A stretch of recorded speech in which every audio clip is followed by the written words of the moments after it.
ఈయన MLA candidate, ఈయన MLA కాలేకుండా ముందు ఈయన ఎమ్మెల్యే క్యాండిడేట్, ఎమ్మెల్యేకి నిలబడాలనుకున్నాడు. ఈ భవనం దీని గురించి ఈరోజే నాకు వివాదం తెలిసింది, ఏదో మీటింగ్లో ఉంటే చెప్పారు విషయం. ఆదోనిని అందమైన నగరంగా మార్చాలంటే ప్రతి ఒక్క ఇంటికి, ప్రతి ఒక్క బిల్డింగ్కి, ప్రతి ఒక్క కమర్షియల్ యాక్టివిటీకి కూడా తప్పనిసరిగా అనుమతులు ఉండాల్సిందే.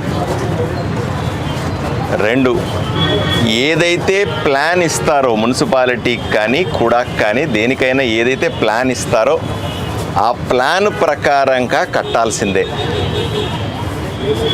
2 రకాలు ఉంటాయి. ఒకటి ప్లాన్ ఇర్రెగ్యులర్గా డీవియేట్ చేసి కట్టడం, అంటే వాళ్ళు ఇచ్చిన ప్లాన్ ఒకటి, కట్టేది ఒకటి. దీనివల్ల 20-30 ఏళ్ళుగా ఆదోని ఏ విధంగా నాశనమైందో మనం చూస్తూ ఉన్నాం. రోడ్డు మీదకి వచ్చారు, ఆక్రమించుకున్నారు, ఇష్టం వచ్చినట్లు బిల్డింగులు కట్టారు, ప్రజల ప్రాణాలతో చెలగాటమాడుతూ ఉన్నారు. ఏ బిల్డింగులో అయినా సరే చూడండి మీరు, అగ్ని ప్రమాదం జరిగినా, ప్రమాదాలు ఎక్కడైనా ఏర్పడినా కనీసం మనుషులు పోయి కాపాడలేని పరిస్థితుల్లో ఉంది. ఎక్కడైనా షార్ట్ సర్క్యూట్ వచ్చి అగ్ని ప్రమాదం జరిగితే, లేకపోతే ఇంకేదైనా సమస్య వస్తే లోపల మనుషులు ఇరుక్కుంటే బయట కాపాడలేని దుస్థితి. కుడాకి కానీ, కుడా అంటే Kurnool urban development association authority, ఆదోనిలో ఉన్నటువంటి టౌన్ ప్లానింగ్ డిపార్ట్మెంట్ ఇప్పటిదాకా నడుస్తూ ఉంది. వాళ్ళు చెప్తున్నారు, మనం వాళ్ళకి నోటీసులు ఇస్తూ ఉన్నాం, మంచిగా చెప్తా ప్రయత్నం చేస్తూ ఉన్నాం, ఎవరి మీద చర్యలు తీసుకోకూడదని ప్రయత్నం చేస్తూ ఉన్నాం, కానీ మాట వింటలా ఎవరు కూడా. ఈరోజు తప్పనిసరిగా వివాదం వచ్చింది కాబట్టి ఈరోజు ప్రజలకు కూడా అవగాహన కల్పించే అవకాశం ఇది. మీరు ఇక్కడ వెనకాల చూస్తున్న బిల్డింగు, ఈరోజు అతను ఏదైతే పక్కన సౌదీ రూఫ్ అనే అతను ఏవైతే ఆరోపణలు చేస్తున్నాడో లేదా మాట్లాడుతున్నాడో మీడియాలోకి వచ్చి, అతను కూడా కానీ టౌన్ ప్లానింగ్కి కానీ ఇచ్చినటువంటి ప్లాన్ ఒకసారి మీరందరూ పరిశీలించాలి. ఇవి కూడా తెచ్చే మీడియా వాళ్ళకందరికీ కూడా ఇస్తాం ఇప్పుడు మేము. అలాగే అతను కడుతున్నటువంటి బిల్డింగ్ ప్లాన్ని కూడా ఒకసారి చూడండి. మీరందరూ ఇది తీసుకొని అందరూ టేప్ పెట్టుకొని దయచేసి కొలవండి. ఆయన చెబుతుంది ఏంది, కడుతుంది ఏంది. ఇలాగే వదిలిపెడితే ఊరిలో ప్రతి ఒక్కడు నేను కూటమి నాయకుడిని, నేను కూటమి పార్టీలో వ్యక్తిని అని అందరూ కట్టుకుంటా పోతే, వాళ్ళ అధికారంలో ఉన్నప్పుడు వాళ్ళు కట్టి, వీళ్ళ అధికారంలో ఉన్నప్పుడు వీళ్ళు కడితే చివరికి ఊరేమవుతుంది?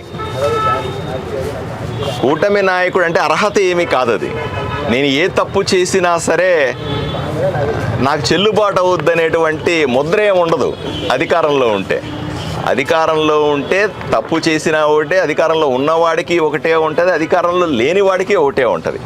అధికారంలో ఉన్నప్పుడు మరింత జాగ్రత్తగా ఉండాలి, మరింత జాగ్రత్తగా మసలుకోవాలి సమాజంలో. నాకేదో అన్నీ ఉన్నాయి కాబట్టి, నాకేదో ప్రత్యేక అర్హతలు ఉన్నాయి ఊరిలో కాబట్టి నేను ఇష్టం వచ్చినట్లు కట్టేస్తాను అంటే చూస్తూ ఊరుకునేది లేదు అని స్పష్టంగా సౌదీ రూఫ్తో పాటుగా ఇలాగా బిల్డింగులు కడుతున్నటువంటి ఆదోనిలో ప్రతి ఒక్కరిని కూడా హెచ్చరిస్తూ ఉన్నాం. ఏం మొహమాట పడేది ఏం లేదు దీంట్లో. మంచి అందమైన ఆదోని కావాలంటే ఆదోనిలో ప్రతి బిల్డింగు కూడా ప్లాను ప్రకారంగా ఉండాల్సిందే. ఆదోనిలో అందమైన ఊరు కావాలంటే ఏదైతే ప్లాన్ ఇచ్చాడో ఆ ప్లాన్ ప్రకారంగా కట్టాల్సిందే. అతని డీవియేషన్నే లేదు అంటే రాత్రులు ఎందుకు కడతా ఉన్నాడు? నోటీస్ వచ్చిన తర్వాత టౌన్ ప్లానింగ్ వాళ్ళకి ఎక్స్ప్లెయిన్ చేయకుండా ఎందుకు దాక్కొని కడతా ఉన్నాడో సమాధానం చెప్పాలి. ఇది పబ్లిక్ డాక్యుమెంట్, ఇదేం సీక్రెట్గా చేసేది డాక్యుమెంట్ కాదు, ఆపేది కాదు. ఎవరైనా చూసుకోవచ్చు, మీరు టేబుల్ పెట్టి కొలుచుకోవచ్చు. ఇక రెండవది, ఆయన ఆరోపణ చేస్తున్నాడు, ఎమ్మెల్యే గారు నా మీద డబ్బులు అడిగాడు, నన్ను బ్లాక్మెయిల్ చేస్తా ఉన్నాడు అని. ఆ కర్మ నాకు పట్టలే. సౌదీ అరేబియా దగ్గర డబ్బులు తీసుకునే పరిస్థితిలో నేను లేను. రెండవది, ఆయన విఘ్నత కూడా వదిలేస్తా ఉన్నా. నేను డబ్బులు ఇచ్చేసాను, నేను డబ్బులు వసూలు చేశాను అన్న విషయాన్ని ఆయన నిరూపించుకోవాలి. రెండోది, ఈ బిల్డింగ్కి ఆయన చెప్పిన పద్ధతిలో డబ్బులు ఎవరైనా ఇస్తారా ఆలోచన చేయండి. ఆ పరిస్థితులు ఉంటాయా? నా దగ్గరికి వచ్చిన మాట వాస్తవమే, నన్ను అడిగిన మాట వాస్తవమే, కట్టుకుంటానని. నేను కట్టుకోమని ఆల్ ది బెస్ట్ చెప్పింది మాట కరెక్టే, కానీ డీవియేట్ కట్టుతున్నాను నాకు చెప్పలే ఆయన. మా నాయకుడు 10 సార్లు కలుస్తూ ఉంటారు, నాయకులు మాట్లాడుతూ ఉంటారు. ఈరోజు కూడా చెప్తా ఉన్నాను, సౌదీ అరూఫ్కు చెప్తా ఉన్నాను, నా మీద ఆరోపణలు చేసి నాకేం ఇబ్బంది ఏమీ లేదు. రేపు ఎల్లుండి ఊర్లో చాలా బిల్డింగులు మేము కొట్టేస్తాం, మొహమాటం ఏమీ లేదు. మళ్ళీ చెప్తా ఉన్నాం, నిక్కచ్చిగా చెప్తా ఉన్నాం, ఎవరెవరైతే చట్టాన్ని అతిక్రమించి కడుతున్నారో అన్ని బిల్డింగులు కొట్టేస్తాం, ఎవరెవరు కడుతున్నారో వాటిని ఆపేస్తాం. ఇది చట్టం, ఇది నా వ్యక్తిగతం కాదు. ఇది చట్టాన్ని కాపాడడానికే నన్ను ప్రజలు ఓటేసి ఎమ్మెల్యే గెలిపించుకున్నారు. అంతే తప్ప మా కూటమి నాయకులని, నేను రౌడీ అని, నేను గోండా అని, నాకు రాజకీయాల్లో పనికొస్తారని ఎవడు పడితే ఆడు ఇష్టం వచ్చినట్లు కట్టుకుంటా పోతే ఊరు వల్లకాడైపోతుంది. అలా ఒప్పుకునే వ్యక్తిని కాదు. రేపు ఎల్లుండి నేను ఈ బిల్డింగుల మీద అంతా పోయి నోటీసులు ఇస్తున్నప్పుడు ఇంకా ఆరోపణలు వస్తాయి. మమ్మల్ని డబ్బులు అడిగాడు ఎమ్మెల్యే, డబ్బులు ఇవ్వనందుకు మాకు నోటీసులు ఇచ్చాడు అంటాడు ఒకడు బజార్ను ఆక్రమించుకొని కట్టుకొని ఉంటాడు, వాడి మెట్లు గిట్లన్నీ కొట్టేస్తాం. నన్ను బ్లాక్మెయిల్ చేయడానికి ఎమ్మెల్యే మనుషులు పంపించి కొట్టేస్తున్నాడు అంటాడు. రేపు ఎల్లుండి అతను ప్లాన్ లేకుండా కడతా ఉంటాడు, నోటీసులు ఇచ్చి కూడా వాళ్ళు వచ్చి ఇన్స్పెక్షన్కి వెళ్తారు. అధికారులను పంపించాడు పార్సారథి ఎమ్మెల్యే, మమ్మల్ని బ్లాక్మెయిల్ చేసి డబ్బులు తీసుకోండి అంటాడు. ఈ అన్నిటికీ కూడా అదిరేది బెదిరేది లేదు. నాలో నిజాయితీ ఉన్నంత వరకు ఎవడిని పట్టించుకోవాల్సిన పని లేదు. నేను సమాధానం చెప్పాల్సింది ప్రజలకు మాత్రమే కాబట్టి స్పష్టంగా మీ ద్వారా సమాధానం చెప్తా ఉన్నా. దయచేసి ప్రజలందరూ కూడా మీ పక్కన, మీ ఇంటి వెనకాల, మీ వీధిలో, మీ ఊరిలో ఎక్కడెక్కడైతే ఇట్లాంటి దుర్మార్గపు కన్స్ట్రక్షన్ చేస్తూ ఉన్నారో వీటిలన్నిటినీ కూడా మాకు తెలియజేయండి. ఒక్కొక్కరిని కూడా భరతం పడతాం. ఎక్కడో చూడ మొదలు పెట్టాలి కదా, ఎక్కడ మొదలు పెట్టకపోతే ఎట్లా?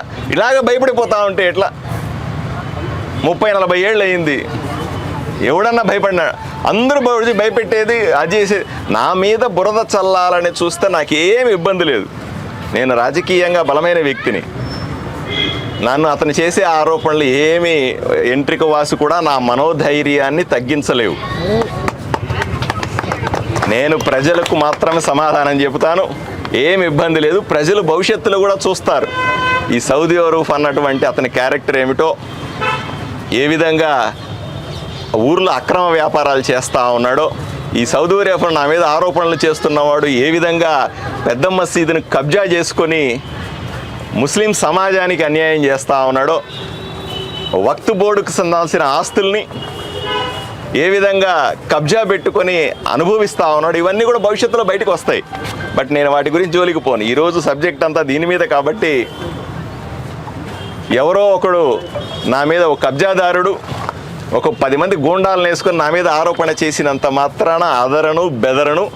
ప్రజాబలంతో మరింత బలంగా తయారవుతాను, ప్రజాబలంతో మరింత గట్టిగా ముందుకెళ్తాం. ఊర్లో ఎక్కడా ఎటువంటి ఆక్రమణ జరిగినా ఒప్పుకోము, సమస్య లేదు. ఉదాహరణ మీకు చెప్తాను చూడండి. ఈ బిల్డింగ్కి ముందు వైపున 15 అడుగుల గ్యాప్ ఇవ్వాలి. కుడాలో అతను అప్లై చేసిన ప్రకారంగా, కుడాలో అతను అప్లై చేసినటువంటి ప్లాన్ ప్రకారంగా మీరు చూడండి కావాలంటే. ఎన్ని అడుగులు? 15 అడుగులు అండి. ముందు వైపున 15 అడుగులు అతను గ్యాప్ ఇవ్వాలా, ఖాళీ జాగా పెట్టాలా అని రాసిచ్చినాడు. వెనక వైపున 10 అడుగులు ఖాళీ జాగా పెట్టాలా, అది ప్లాన్లో ఉంది. ఈ పక్కన ఈ గోడను దాటి 6 అడుగులు, ఆ పక్క ఆ బిల్డింగ్కి 6 అడుగులు గ్యాప్ ఉండాలి. అప్పుడే ఏదైనా ప్రమాదం జరిగితే మనిషి లోపలికి వెళ్ళి లోపల ఉన్న మనుషుల్ని కాపాడడం సాధ్యమవుతుందని ఆ ప్లాన్ ప్రకారంగా చెప్తుంది. మీరు దయచేసి ఇప్పుడు టేపులు పెట్టి కొలవండి. మీరు విలేకరులు ఉన్నారు కదా, ఒక టేప్ ఇస్తాం, అందరికీ తలా ఒక టేప్ ఇస్తాం. ముందు రోడ్డు అంచుని ఇస్తాం మీకు. రోడ్డు అంచు నుంచి ఎన్ని అడుగులు వెనక్కి రోడ్డు మీద కడతా ఉన్నాడు ఈ మనిషి. వెనకాల 10 అడుగులు వదిలిపెట్టినాడా మీరు టేబుల్ పెట్టి కొలవండి. ఈ పక్కన 6 అడుగులు గ్యాప్ ఇచ్చినాడా లేదా టేప్ పెట్టి కొలవండి. ఆ పక్క 6 అడుగులు ఉందా టేప్ పెట్టి కొలవండి. సరిపోతుంది కదా, అంతకుమించి ఏమైనా తేడా ఉందా? ఎవరు దొంగ ఎవరు దొర తెలుస్తుంది కదా. దీంట్లో 30 నుంచి 40% డీవియేషన్ ఉంటుందండి. 30% నుంచి 40% డీవియేషన్ అంటే కట్టాల్సిన దానికంటే అదనంగా 30-40% ఇష్టం వచ్చినట్లు కట్టేసి ఈరోజు ఆఫీసర్లని నిందిస్తా, నేను కూటమి నాయకుడు అనుకుంటా, నేను ఎమ్మెల్యేకి నన్ను బ్లాక్మెయిల్ చేసి డబ్బులు అడుగుతున్నాడని నోటికొచ్చిన మాటలు మాట్లాడితే ఎవరు బెదురుతారండి? ఆడు వీడేమైనా బెదురుతారేమో చూడండి, ఈడు కాదు. నా క్యారెక్టర్ ఇంకా మీరు సరిగా అర్థం చేసుకోలే. నేను నిజాయితీ పరుడు, ప్రజలకు మాత్రమే సమాధానం చెప్తాను, ప్రజలకు జవాబుదారీగా ఉంటాను, సరైన పరిపాలన ఇస్తాను. ఊరిని పాడు చేస్తే ఎవడిని ఒప్పుకోను. ఊరిలో అక్రమ కట్టడాలను సహించను. ఎంతటి వాడైనా సరే శిక్షించడానికి ప్రయత్నం చేస్తాను. నా మీద ఎన్ని ఆరోపణలు వచ్చినా సరే నిలబడతాను, నిరూపించుకుంటాను. ఎట్టి పరిస్థితిలో ఒక్క అడుగు కూడా వెనక్కియ్యను, అదరను బెదరను. భయపడేది నా శరీరంలోనే లేదు. ఎవడు నన్ను ఏమీ చేయలేడు. అర్థం చేసుకోవాలి. క్రమశిక్షణతో ఉండాల్సిందిగా ప్రతి ఒక్కరిని కూడా విజ్ఞప్తి చేస్తూ ఉన్నా. క్రమశిక్షణ దాటి ఏదో 4 ఆరోపణలు చేస్తే నేను గజగజ వణికిపోయి ఆడికి అనుమతులు ఇస్తానో, గజగజ నేను ఆడ ఆరోపణలు వినేసి భయపడిపోయి పారిపోతానో, నా మీద బురద జల్లితే ఆయన ఏదో గొప్పవాడైపోతాడని అనుకుంటే మూర్ఖత్వము అని స్పష్టంగా ఆయనకి చెప్తా ఉన్నా. ఈ ఊర్లో ఇన్ని బిల్డింగ్లు కడతా ఉన్నారు, అందరూ వచ్చి నాకు డబ్బులు ఇచ్చినారా? రేపు అధ్వానంగా కట్టిన బిల్డింగ్లన్నీ కొట్టేస్తాం. వాళ్ళందరి డబ్బులు వసూలు చేసినట్ట. ఎన్ని ఆక్రమించుకుంటున్నారు స్థలాలు, వాళ్ళందరినీ తీసి కంచెలేస్తా ఉన్నాం. అన్నింటికి మా మీద ఆరోపణలు వస్తూ ఉన్నాయి, అయినా పట్టించుకుంటున్నామా? బురద చల్లేవాడు చేస్తూనే ఉంటాడు. ఆ వైసీపీ నాయకులు, వీళ్ళు కుమ్ముక్కైనటువంటి వైసీపీతో కుమ్ముక్కైనటువంటి కొంతమంది కూటమి నాయకులు ఉంటారు. వాళ్ళు ఆరోపణలు చేస్తూ ఉంటారు. వాళ్ళ పని అది, వాళ్ళ పని చేసుకొని నాకేం అభ్యంతరం లేదు. రాజకీయంగా వాళ్ళ పని వాళ్ళు చేసుకొనియండి. వాళ్ళు ఎంత దిగజారుడు వ్యాఖ్యలు చేసినా నాకేం ఇబ్బంది లేదు. నాకు వాళ్ళ మీద కోపం కూడా లేదు. వాళ్ళ పని అది. నా మీద బురద జల్లడం వాళ్ళ పని, సంతోషంగా చేసుకొనియండి. నా పని ఏంది? ప్రజలు నాకు ఓటేసి గెలిపించిన తర్వాత ఈ ఊరిని బాగు చేయడం నా పని. ఆ పని నేను చేస్తాను. ధన్యవాదాలు.